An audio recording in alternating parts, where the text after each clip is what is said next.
All right, everybody, welcome back to Unscripted from my studios here in Columbus, Ohio. This is interesting because I should have gone back and looked this up, but I got one of the OGs on today.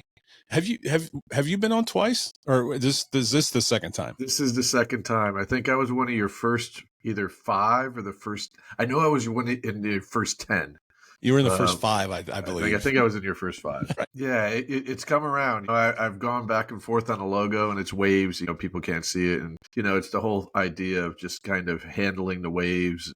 They're always going, right? The ocean's always going. The waves are always coming. You came back from the beach. You enjoyed those waves, but sometimes those waves cause destruction too, right? And it's just really bad.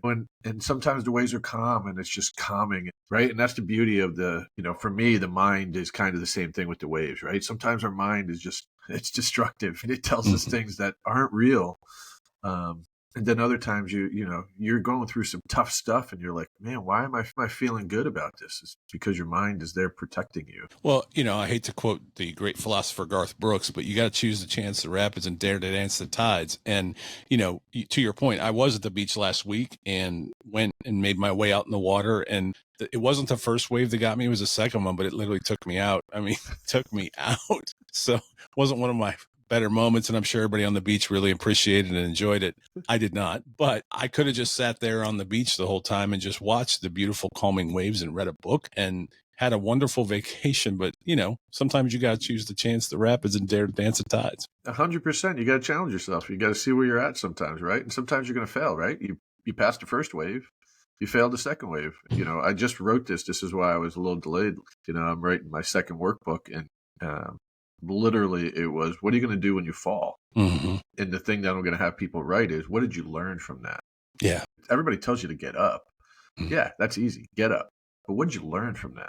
You learn that, hey, exactly, I'm going to go out and not just be on the sidelines. I'm going to go out and be in the ocean. And that's okay. I might not look graceful anymore. What are you trying to say? I was trying to be really nice. Okay, that's enough. Let's move on. No, for real, I'm the t-shirt guy on the beach now, and that's fine. I'm totally cool with that. But, I'll take the analogy one step further. One day, the ocean was calm. The water was perfect. It was very, great temperature, all those things. Really no seashells. It was very interesting this year at the Atlantic in Outer Banks. There was just no seashells. Very weird. But sometimes it's a lot of seashells. Yeah, it was very odd. Yeah. But one day, the next day there was a ton of seaweed. It was gross. Like you went out and you're like, it was like being in a pond. I mean, it was really gross. It's like, how could this change so much day to day? But again, taking this analogy even further, man, isn't that the same? Like some days it's going to be beautiful and, smooth sailing, so to speak. And some days you're going to be out there just in the weeds. And that's what it was like. It was gross. I was like, okay, I'm not staying here. This is nasty. Yeah. But I'm a diva, so. You got a choice to make, right? You got choices to make on those things. And that's really what we're doing with Do Mojo, is trying to help people understand that not every day is going to be a perfect wave day, and also to equip them with the tools and the skills to be able to do those things. And we do that with a variety of different methods and techniques we can get into at some point in time. Yeah, let's dive right into Do Mojo. No pun intended again with the dive. We're just rolling with that theme. Let's dive into that a little bit, because I do want people to understand what Do Mojo is. So let's start with the vision behind it, and then maybe we'll go into some of the more practical ways that people can get involved and learn more. So let's start with the vision behind it. Yeah. So first off, we have a little kind of dash in the waves and the Do Mojo. So it's the do part, which is, you can't just say it, right? You can't just, hey, I went to the beach, but I didn't go to the ocean, right? You got to dip your toes in the water. And, I've been coaching and teaching, and I'm an athletic trainer. So I've been around kids and athletes and parents and students for 30 some years now. Wow, it's probably 34 years. And the thing that kind of came to me is a lot of the stuff always comes back around to the same things. It's how you approach, how you handle, how you think about all these things that come your way. So that maybe that's a student in school and how they handle the assignment, or they handle the results of a test. If that's I'm an interim vice dean right now, so it's a faculty member and how they handle, again, another assignment, teaching assignment, or research, results. A baseball player, I've been coaching baseball for 34 years, how they handle the situations, whether, They get upset. Yeah, that's normal. That's okay. But do you stay upset? Do you quit? Do you decide to do something else? So all those things kind of came into the part of like the do part. And the Mojo really kind of came out of a couple of different things. It's actually kind of cool backstory where the letters come from. But the Mojo part is the magical power of, and what we just did was the magical power of the mind, right? So that mind, like we just talked about, can take you a variety of different places, and this isn't therapy, this isn't counseling, this isn't professional sports psychologists. These are coaches who have been in whatever, teachers or baseball coaches or basketball coaches or softball coaches, so on and so forth. Do Mojo, our whole mission, and we started with teens, but we're going to kind of expand it to any age. Our whole mission is to kind of fill the space in between. And what I mean by in between is you definitely have the need for the physicians and the counselors and the psychologists and the therapist side. And that's at one end of the spectrum. Then at the other end of the spectrum, you have people who help you on these things, coaches, parents, colleagues, friends, so on and so forth, right? But a lot of times they have a stake in the game. A teacher needs these skills too, but they have a stake in the game because your performance affects their reputation. As a coach, your performance affects their reputation. They got to make decisions about lineups, who's going to start, who's not going to start, who's going to make the team, who's not going to make the team. As a parent, we always talk about the name on the back, right? You're representing that always. So, when I had kids, I wanted them to represent our family name well, right? Well, those sometimes cloud your judgment and your teaching abilities because you have an invested stake in that person. What we're trying to do is be in the middle of those two ends of the spectrum.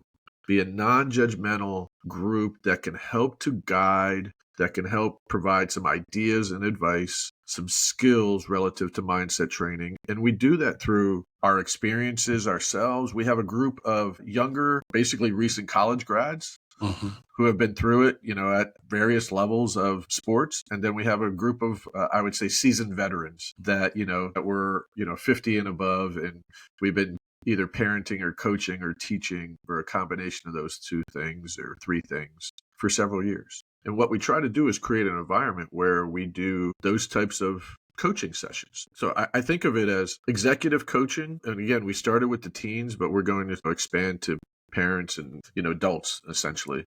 And the whole idea is to just be there as a non-judgmental source that can help with mindset and performance development. So in many ways, it's like team building at your company that you work for, or going on a team building retreat in some ways. It's not the company that's telling you what to do or how to do your job. It's not, a counselor because of what's going on at your job. You need some therapy and counseling. You guys are kind of coming in and spending time in that middle and helping people just perform better, clear in their head, clear in the slate for them a little bit, just giving them the encouragement they need. And it's coming from a space where you've earned the right to speak that way, to your point about, because it's coaches, it's former D1 players, former, D2, like you said, multiple levels. You got a great coaching staff. And so people go to the website, they can see that there's some great coaches on there with some great bios, great history, and they're available for the coaching that you do, correct? Yeah. Our website is DoMojo, so DOMOJO.net. So it's an eclectic group, and we keep adding some coaches. You're one of them that's in that group. Again, we have a former Division I baseball player, two former Division I baseball players. We have a current Division I baseball player. So my son will be joining us soon, my youngest. We just added a 17-year former police officer, and he was a SWAT member, and he was a variety of different things and worked. And he's given us a great perspective. He likes to talk my ear off on ideas, and he's great. But, it's funny because he's now playing adult baseball and he's seeing these lessons. And he's like, oh, I got to train these adults. He's actually the one who told me, like, you shouldn't just focus on teens. Like, the messages that we need to have go across the lifespan on these things. And so there's where we're kind of expanding out onto that, college age and, and above, in addition to the teens. So we really, again, have a sweet spot with the teens. For me, I always think I'm still 15 years old. So that kind of helps. My body doesn't tell me that I'm 15. That's right. Yeah. Mentally. My mind does. That's right. So Yeah. Well, and I can tell you that one of the coaches played at Ohio State, Division I, and I'm not saying this as a fanboy. He actually played with my son for, I think, 2 summers. And so I got to see him up close. And I always said he's probably one of my favorite players to ever watch besides my own kid, and it's not from a fan of Ohio State perspective. It's just a fan of him, his class, his character, the way he carried himself, his humility, just a quiet leader. And Yeah. the guy did not say a lot in the dugout, just wasn't. But he went out to that plate and he took care of business, and he did the same in the field, and just really one of my favorite players. So I was really happy to see him on the roster, and I think he's an excellent addition, as all the others. I just have more of a personal, knowledge Yeah. of him. But that's the kind of thing I think for a young athlete, or even, I mean, you said they're getting started in the business world. They're not playing the sport anymore. To hear from a guy who has stood in a pressure situation that many of us maybe never, I mean, intramurals is one thing, but, but to stand at the plate, crowds cheering, I mean, bottom of the ninth, whatever it might be in situations where that mental mindset is really important. That's everything. Yeah. Outside of your skill, because it's a lot of it's just repetition, muscle memory, all those things. You've hit a million balls at this point in your life. You can do it or you can't. A lot of it's between the ears, and so to have a guy that can just help navigate that is really special. And then to have a whole roster of people like that is pretty powerful. Yeah, and I've been working with that individual for 2 years in this company, but I've known him since he was an 8th grader. And, now he's in the business world. And it's funny because in the business world, he's, I ask him, we when we get going on these things, we pretty much talk every week. And I asked him, I was like, how are you applying these things into the business world? He goes, it's very similar. I have to give a presentation, that's basically an at-bat or a game. Yeah. And I got to prepare for it, and I got to go do that. And, a lot of times these individuals that he's presenting to, I mean, he just graduated, so he's, all these individuals are older and more seasoned and experienced. And now he's running, projects that are multi-million-dollar projects, right? So that experience that he developed from sports and the approach is aiding him in his adult life, right? The other thing that's really interesting, though, is you look at him externally, and he had, if you look at his performance, I mean, he's top 10 home runs in Ohio State history and all these things. He was an academic All-American or an academic All-Big Ten and all those things. He still had the same fears and nervousness and doubts and vulnerability and same, stresses. I mean, we do a lot of group sessions and we share those things in group sessions. And it's amazing to see the high level achiever have a lot of the similar things as everybody else in the group. And they start realizing, like, I'm really not much different. Everybody just learns how to handle it a different way. So, again, for instance, the individual that you're talking about, he's not a speak off the cuff kind of, just a rah-rah kind of guy. And so when he gets put in those situations, it's tough for him. I see it. I challenge him for that. And it's great that he's actually embracing and trying to grow in the things that he's not comfortable with. So I think that's the great thing about our sessions is that our model is everything remote, virtual. I think it's very important for kids to learn how to be on a virtual world and to actually be engaged in Zooms. I run Zoom meetings for faculty and staff with 100, 150 people. And I tell them, like, okay, be on with your camera on and be engaged. And it's amazing how many first fought me on that. So like, well, why would I do that? And I was like, because it's a conversation. We're having conversations on Zoom. So why do we just eliminate that? And just tell me if you need to, run to the bathroom or anything. So I think kids, and I mean, and I say kids is basically anybody younger than me. They need to learn how to engage in this environment because this isn't going away. So that's number one. Number two, we do some individual sessions and we do some group sessions. And the group sessions really are powerful, not by the messages that the group leader has, but by the lessons that everybody shares in the group. I mean, it's amazing when I do, so we've been working with a 14U softball team. And man, they are really, really good at sharing their vulnerabilities and their doubts and their worries, and they really help each other grow. Now, some people just aren't ready for that. And that's the beauty of like Zooms. Like you can chat just one-on-one. You just send it to the leader. You don't have to have the whole group involved. Mm-hmm. And so it's a really nice format.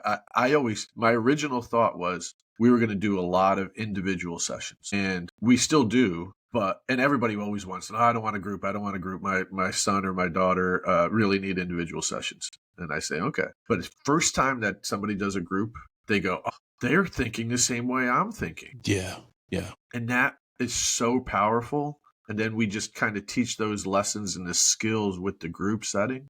And it just goes a long way. Yeah. Well, I mean, it's always the gift of giving second, when it's one-on-one, somebody's got to go first. And if it's just one-on-one, who else is going to go first? When you're in that group session, somebody's going to be vulnerable enough to go out there and share. And then that gives everybody else the okay now to do the same. And so I could see where it's not a peer pressure, but a positive pressure almost from the rest of the group. So that's really strong. I do want to talk logistics. So how is the setup? What does it look like if I'm a coach or if I've got a team or if I am a parent? What does that setup look like for them and how do they get started? Yeah, we just did a new membership model. It's very simple now. So you taught me that. And it's chicken and steak. So now we have team memberships. Team memberships are essentially 10 or more people, and basically that reduces the price to a very low price. And we do a 6-month model, and we do 2 sessions a month for 6 months as a group. They get a discount on their individual sessions if they want to do that. They get a 20% discount. But essentially a team of 10 individuals, and they can be a real team, like they could be a softball team or a basketball team, or they could just be a team of 10 individuals that wanted to do this together and go from there. So that's the team model. And we set up the structures of those things, again, via Zoom, and we do those, and we pick the times and the dates. And what we have is the format essentially is there a 20-minute session from a guest speaker. So somebody just kind of talks about their experiences. And then we then do the next 20 to 30 minutes, right? So we do the next 20 to 30 minutes where we kind of unpack those things as a group. Guest speaker leaves and we unpack, what are the lessons learned there? And the guest speaker is talking about, maybe the topic for the day is identity, right? Mm. And for so long I've been known as a baseball player, and I'm a baseball player, and and now I'm not playing baseball. And so what do I do? And where's my identity? And who do they know me as? And all those things. Or for all, you felt this a little bit, for our existence for the past 10 some years was a parent. That was our identity. We were the parent of, right, these kids. Right. And we went to all these events, and almost all our stuff was around parenting. Mm-hmm. And then the nest gets emptied and we go, who are we now? And you have to kind of almost reinvent yourself. I mean, it's pretty easy on the athlete side. As you start thinking adult-wise, you start going, oh, okay, well, what are my identities? For the longest time, it was coach. And it was, Matthew and Mason's dad. And now it's, where am I on those things? And I'm still coaching. So that's one part of my identity. And where's the other part? So then we'll have that kind of session. And then people who want to speak, they can speak. And not everybody feels comfortable with that. So that's the beauty of the chat. And so the chat can be private or to everyone. And, we chat back and forth on those topics, and people can ask questions. And so it's really nice because people who are very vocal can ask their questions. People who are more quiet or shy can just write their questions, and it doesn't have to be to everybody. And so what we do is we ask questions like, what do you think your identity is, right? Aaron Conrad, you're now a podcaster, unscripted, hero, intramural champion, obviously. You went to school with Halle Berry. So there's I'm just running through all the things. Cleveland fan. Oh, I forget. Right. Hold on. So the biggest thing, what's your musical interest, Aaron Conrad? Like, who's your number, right? So let's see your identity. Who are you going to identify with today on your musical interest? Who's your favorite? Well, I mean, if we're talking group, I got to go New Edition. And if we're talking individual, I would say Eric Church. Which is couldn't be further. Those two couldn't be further apart. So welcome to my world. They literally are the ends of the spectrum. That's my world, man. It's just right. And there's the beauty of those things. So there's where we kind of get those. We get talking like this. I mean, it's not like intense therapy sessions. Like we're just talking about this, and they go, okay, so what is it when you start thinking about New Edition and their identity? Right, their identity was as a group, and then they broke off. Right. And you start thinking about, then each one, you had some go individual and some kind of stuck together, right? The 3 stuck together. Right. And now they became that identity. And now that's a new identity on those things. And you start realizing like, oh, I got to change. And where are my core values of those things? Right. And I think there's where you start thinking about, hey, this is who I really am. And now this external world that wants to make this on me doesn't really change who I really am.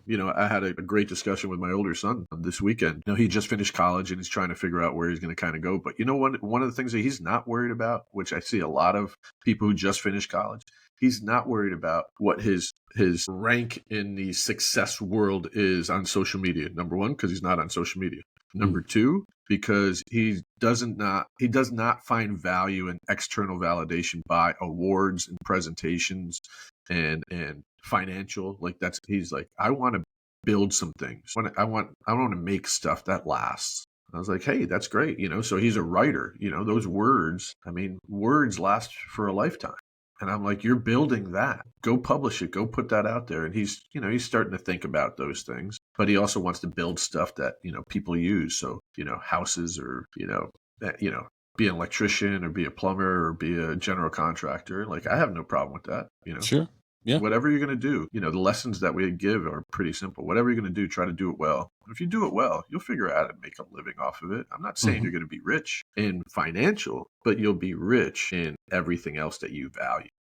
Right. Yeah, that's so true. So they can find everything at domojo.net, DOMOJO.net.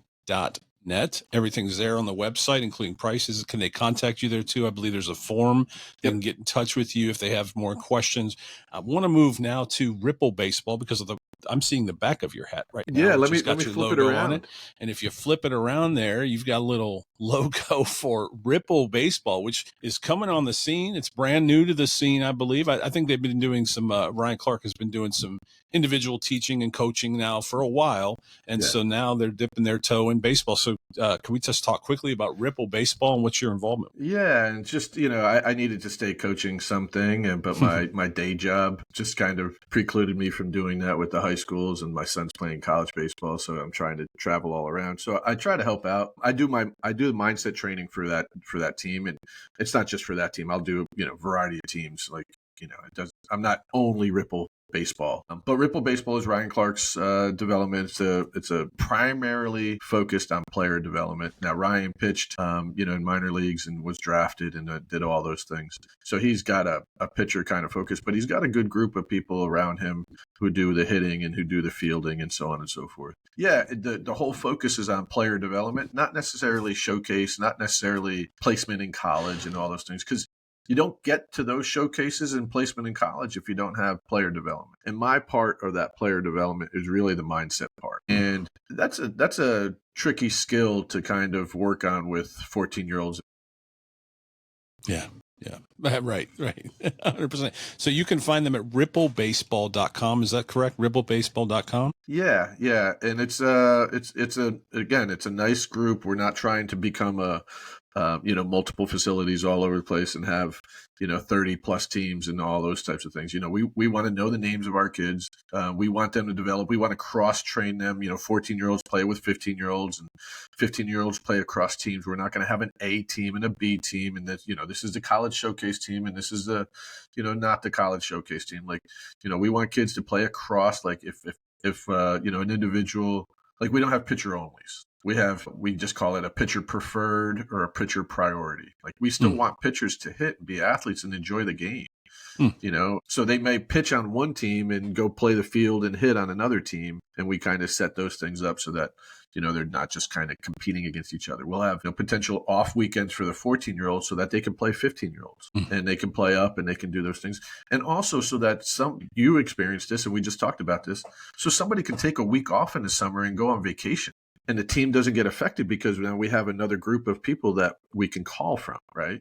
It's kind of like the major league system or a college baseball system where you're not just relying on 12 kids every weekend who have to play through injuries, who have to play through, sorry, I can't make my grandma's birthday party at the beach because I have a tournament. And I sit there going, college coaches are like, how committed are you? And blah, blah, blah. And high school coaches, how committed? Like, I get that, and some people are all in, we just happen to be a family that we're all in, but some aren't. And that's okay. Yeah.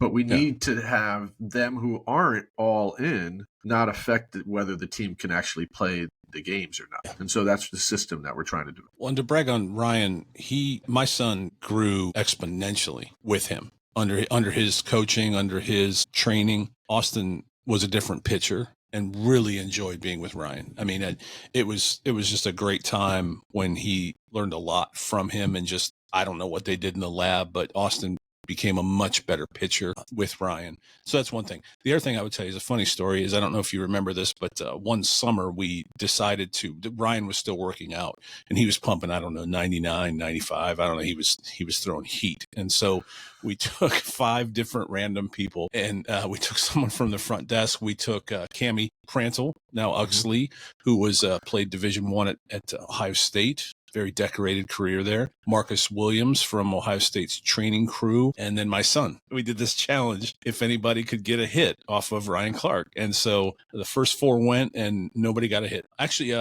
there was also a former draftee went up there and he did not get a hit. It was so it's becoming a very unfair challenge. And my son went up and he watched the first 2 pitches go by, and we're like, it's not this kind of challenge, dude. You don't get a walk.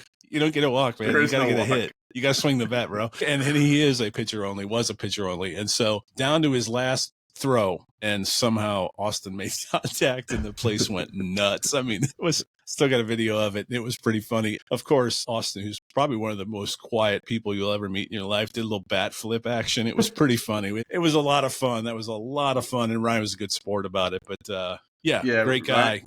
I couldn't imagine partnering with a better guy. Yeah, I've known Ryan for years. We used to train, and I got some stuff. I've seen him through just an evolution of a variety of things. What he brings is not only did he play at a high level and all those pieces, but he also brings, again, that 15-year-old mentality.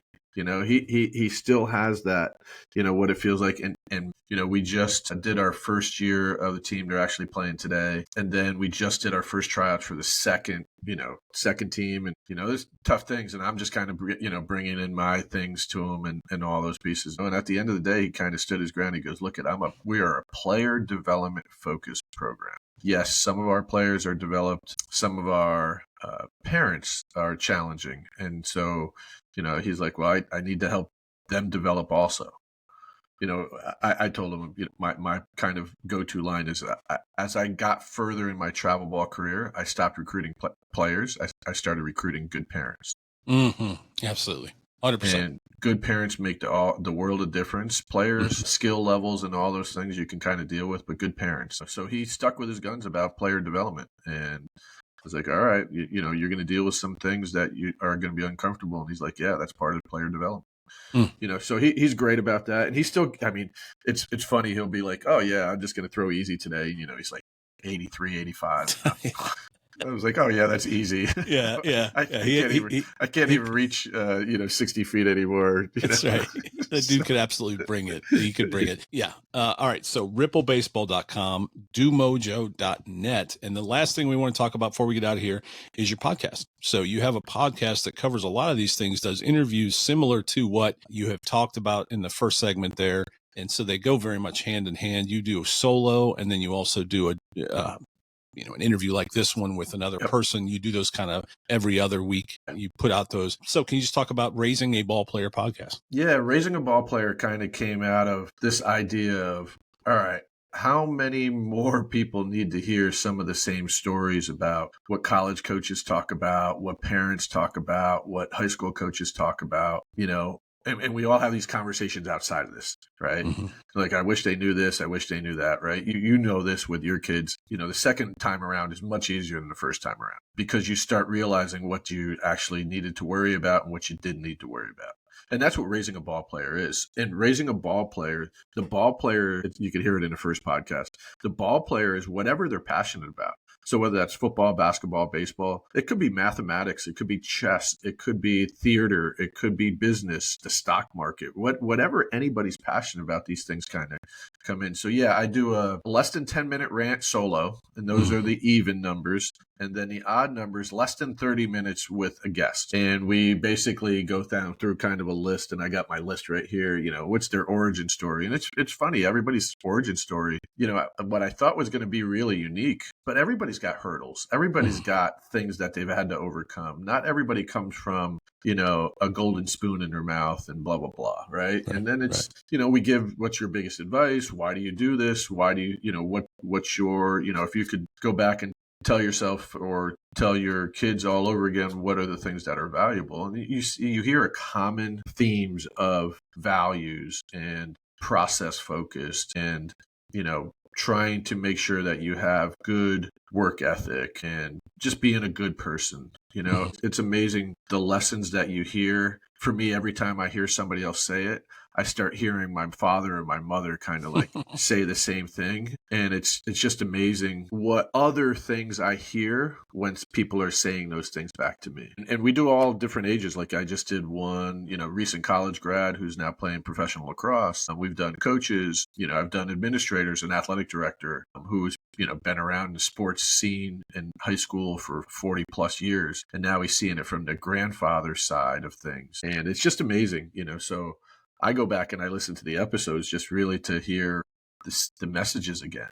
Yeah. So, yeah. It's great. And it's, again, it doesn't have to be a ball player. It can be for any parent of anyone that is raising whatever you're raising, whether it's somebody in the band or somebody that's in the arts or somebody that's in business or swimmer. It can be anything. It doesn't have to just be a ball player, which I like because it transcends all those things. It goes across all those sports and then those different opportunities. We're all raising a child. And so it takes a village, as you often say, to raise a child. And so I think you're just trying to do your part within that podcast to encourage people. 100%, and what do we say all the time? Like, you need a license to drive. You need a license to cut hair. You need a license to clean teeth, right? You don't need a license to be a parent. It's crazy. So we need to have some different resources and some different ideas. And we don't have all the answers. I don't have all the answers. That's why I bring guests on. And all the guests don't have all the answers. But it's just that we as a village talk about these things so we can have them front of mind of, what is success? What is success really defined as? Yeah. Is that, X, Y, Z, whatever. And it's just so you start thinking about, okay, is success getting 5 cars or 6 cars or, a 8,000 square foot house, a 10,000 square foot house, a house on the beach and a house in the mountains? And is that success? So things of that nature. Again, not having all the answers, but just posing questions. And you can find the Raising a Ball Player podcast on all the platforms, Apple, Spotify, everywhere else. And so again, that's a weekly podcast. And so that covers pretty much everything so far, but I always have one question. You know this. I always have one question for my guests. And so you're probably teed up and ready to go on this one, but what would you tell your younger self? Yeah. I thought about this and I kind of got all over the place on these things, because I've always said it. I think my tagline is enjoy the journey. And I would just basically say that to myself at 15 all over again. Enjoy the journey. Go out there. Yeah, and you're going to be nervous and you're going to fail and you're going to have things that you thought was going to be this one pathway and it's a whole nother pathway. But make sure, even when those things are tough and you're throwing up on a hill because it's 95 degrees and you were running up a hill to get ready for football season, to enjoy okay, that was a miserable moment. But I was glad that I put myself in that situation. And so I don't mean that every day I'm happy and smiling. And I want to tell myself that, not every day is going to be this awesome day. You're going to cry. You're going to have some bad moments, but those only happen because you've given your all to something. And so that's part of what I mean by the enjoy the journey. Well, I'm going to go enjoy the journey and cut the grass. Yeah, and my neighbors will appreciate the fact that I'm probably going to throw up in my backyard while I'm cutting the grass in 93-degree weather. I might not run a hill, but I do have to cut the grass and trim. So I likely may throw up because it's really hot. My older son came home for a visit to go to the lake this weekend, and he cut the grass for me yesterday. So I pulled up in the car and I'm like, Oh man, what a great. Well, we were in Outer Banks and we got one of those Ring doorbells, Yeah. the things that record. So, Yeah. I get a notification every time a bird flies by or something. Anyway, so I got a notification, ignored it. And then my daughter sent me a text, my youngest. And I have a rule in our home that and this is not because it's a male female thing. I just have never wanted my girls to have to cut the grass. My wife doesn't cut the grass. My daughter's never cut the grass. It's just a kind of a rule that I have. I just feel like that's just not something I want them to do. And it's not for any reason that should be read into. But I got this text from my daughter and she said, I left you a message on the Ring camera. Is that where we're at now? We're leaving. I'm gonna come by your house and just go, hey, I want to just catch up to you, see if you're. It's like leaving me a memo. And so I pull Send it a up. I'm fax. sitting on the beach. I'm watching it back. And she goes, Dad, don't be mad at me. That's not how you want to start any message, a video message from, 11 hours away. She says, Dad, don't be mad at me. And I'm like, okay, well, and then she goes, but I cut the grass. Yeah. And she said, I can't have our yard look worse than our neighbor. I might have raised a little competitive child. Yeah. But I'm like, you know what? I don't know. I never showed her how to start the thing. I never showed her how to bag the grass. And I'm just in my mind. So then I'm like, wow. Okay. So one, she figured it out. So that was incredible. Two, she, was kind enough to cut the grass while we were gone, but also just, that she just figured it out. But anyway, It was just funny because that story was like, so now, I need her to come back home today and cut it again. But no, I'll go do it and I'll enjoy the journey, because like you said, it's just part of it, man. I could use the exercise and so it's good. Yeah, it's funny, and I forgot to say one thing. I was going to be all ready to explain the Mojo, Yeah, do that. So last name is Onate and, starts with an O. And I went to my wife and she's awesome, which it's funny because she said, I never interviewed for this job and I never accepted this job, but I keep on having job responsibilities for Do Mojo. And I said, well, this is because your name's in Do Mojo. So her name is Deb. So she is the DO. And then my boys are Matthew and Mason. They're the MOs. And it's funny, my first two hires were a Michael and a Mitchell. That's right. Their last names were O's. And then I'm a JO. So there's the DOMOJO. And I'll switch the story on the lawnmower. So why my boys like cutting the grass is that we have a sit-down lawnmower and we do a half an acre on a sit-down lawnmower. So it's kind of like relaxing. Nice. And you get to kind of design and stuff. Now my wife wants to go. She's like, why don't we get a push mower and I'll push the lawn? And I'm like, why? You're going to make me just look bad as I'm riding around and she's pushing the rest of the things. Hey, you're that guy that makes his wife push the mower while you're riding around on a John Deere. That's exactly. I'm like, honey, I'm not getting a push mower, so you make me look bad. That's right. Right. You know what you should get is get one of the ones that, like the old school ones that has the wheel on it. Not actually one that you start. Like you got to push and you got to rake it. You should get one of those if you really want to be a jerk. You could do that. Yeah, I'll find a garage sale and here, honey, happy anniversary. That's right. We're going green. We're going green. We're gonna try to save the environment. I'll still be on the John Deere. You go get the big side. I'll take care of the small side. That's right. Here, okay. I'll trim the edges. We're such great husbands. That's this is why our wives don't actually listen to our podcast. That's right. That's right. Exactly. All right, man. Well, I appreciate you. You've been, like I said, you were here from the beginning. We've been friends now a really long time, considering all the way back to the beginning, and enjoyed watching both of our journeys. As you said, enjoy the journey. We've been on journeys, and you've been there from the beginning, from recording one of my first 5 podcasts to what we're all doing together now. And I just appreciate you, and I'm really glad you came back on today. I love it. I love doing this. Thank you for introducing me to it. And I think these messages last a lifetime, and that's the beauty of it. One of the things that again, I think you are understanding is the broad reach that you have, and people talk to you about this, and like somewhere, and they're like, "Oh yeah, I would listen to your podcast." I'm like, "Really? I didn't even know you knew who I was." Right. And I think for me, I get to talk to my great grandson or great granddaughter that I'll never meet, but they'll be able to hear some of the same messages, and I think that's pretty cool. And I don't know if everybody realizes that when they do a podcast, it's there forever. That's right. There's some legacy stuff there, and it's pretty cool to do it.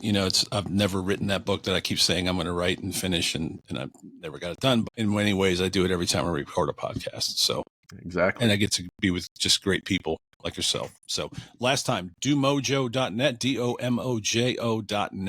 ripplebaseball.com, and you can find the Raising a Ball Player podcast on pretty much all their platforms, wherever you listen to podcasts. Yeah.